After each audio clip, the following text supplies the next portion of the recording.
Canada is in the midst of what has been called an anxiety epidemic, with more than 40% of us at high risk for mental health issues. And it's not just affecting us adults. A recent study in this province found that 50% of parents are concerned about their child's anxiety level. To help us unpack why kids are feeling so stressed and to give us tips on what we can do about it, I'm joined by author and social justice advocate Tim Huff. Thank you so much for joining us. And what Nice to be back. Is going on with our kids? Well, I don't think it's just going on with our children. I think it's going on all the way along with all of society. So the trickle down to our kids is intense. So mental health among our kids is, particularly around fear and anxiety, is so heightened in ways it's never been in society. In the book, we actually start by talking a little bit about the idea that sometimes our kids are afraid looking at the adults be afraid. It's how we're reacting. Yeah. Now, you've really unpacked this in this book, I Am Safe. You co-wrote it with Iona Snare. Tell me what this book does. So, am I safe is kind of the question that we feel a lot of children ask and a lot of adults ask. Am I safe? The first line actually came to me when my kids were 8 and 4, and not during 9/11. Believe it or not. That's how long this has been in my head. Now my kids are 25 and 21. And it was, am I safe? Am I okay? Something's very wrong today. And that's the first stanza in the kids portion. And we all ask that when we just sense something is off. And even if when children aren't sure what it is, when they can tell, maybe I should be afraid because everyone else looks afraid. You mentioned 9/11, and you referenced something called mean world syndrome that's kind of driving some of this in our culture. What is mean world syndrome? Yeah, mean world syndrome would be, in layperson's term, to just look at the whole world and you see the darkness and the despair, 24-hour news cycle, all kinds of gun activity and shooting and war and things to be fearful. And we have to get past that. And part of that is seeing, of course, that there are good people. We talk about 7 different ways you can actually combat mean world syndrome. And the one that's my favorite in it, which we use as the last one, is to always look for the helpers. Focus on the helpers. Be reminded of the helpers and the hope givers in any kind of story. See who's running in to help and make a difference. Okay, so you're talking about giving your kids resiliency. That is one way that you can fight this kind of culture of fear we're in. What does that mean? It's like to be able to cope and to bounce back, and the idea that we could thrive.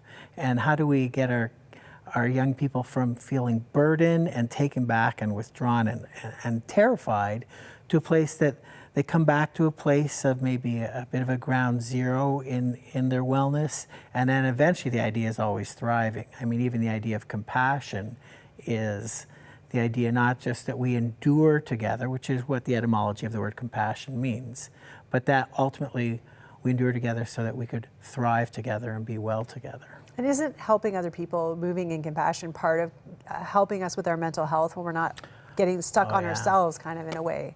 Well, within the Compassion series of the program I run, we always say, bring hope, serve well, and celebrate. And the serve well piece is whenever I'm speaking, I tell people, I have yet to see someone not be at their best when they're serving well.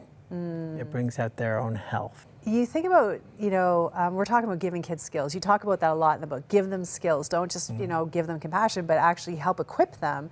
But as a parent, you want to save your children sometimes, and you don't want your kids to experience any pain or fear, any of it. And that transition from, saving them or equipping them to save themselves, I guess, is in a sense a parent's job. How do you figure that out as a trying to parent? fix, I mean, as a dad, I went through all that, nevertheless, someone writing it, someone who's worked with kids on the streets most of my life who suffer all kinds of anxieties. The idea that I'm not going to be able to fix it myself, but maybe I will bring in all the tools I can to help. There's a whole listening piece. Sometimes parents, I know for me, I hadn't always been as good as I should have been at listening.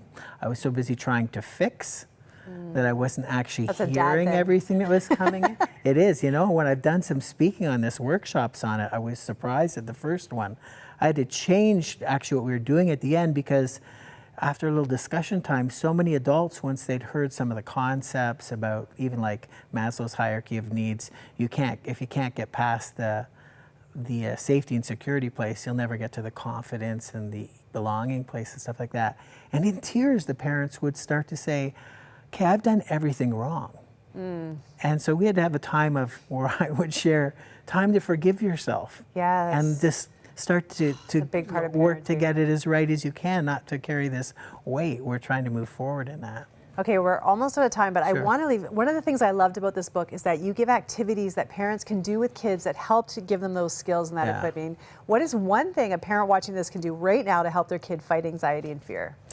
Well, so I would definitely say we have something, there's all kinds of activities in here. There's something called a courage kit. And if you find the book or you can go online to the Compassion series, you can see. And you can make these little kits that a kid could keep in their pocket or their backpack or stuff. And there's little reminders in there of ways they can be okay. One example is a stone from a summer camp that you've gone to and successfully were able to accomplish being there, or names of other kids that suffer from anxiety that you can think about, a picture of someone in your life to be reminded of what they will always say. And I would say, we do have a gift from Steve Bell in here, a special song from him. And that song, you get a download to it, you gather around, and it's written for families that are trying to deal and cope with anxiety and find restoration and health and wellness. Am I Safe, Iona Snare, and Tim Huff. Make sure you get your copy. Thank you so much for coming on today. Thanks, We Cheryl. just touched the surface of a very deep topic in Indeed. culture. Thank you. All the best. And if you're watching this and you're going, man, I'm experiencing anxiety, or I'm a parent who I don't even know where to start with helping my child navigate these things, we can definitely offer you prayer and support. If you want to just give us a call and you just need someone to say, hey, we need God's strength to make a difference in this, we will do that with you. That number is 1-866-273-4444. We would love to walk this journey with you. Stay with us. We'll be right back.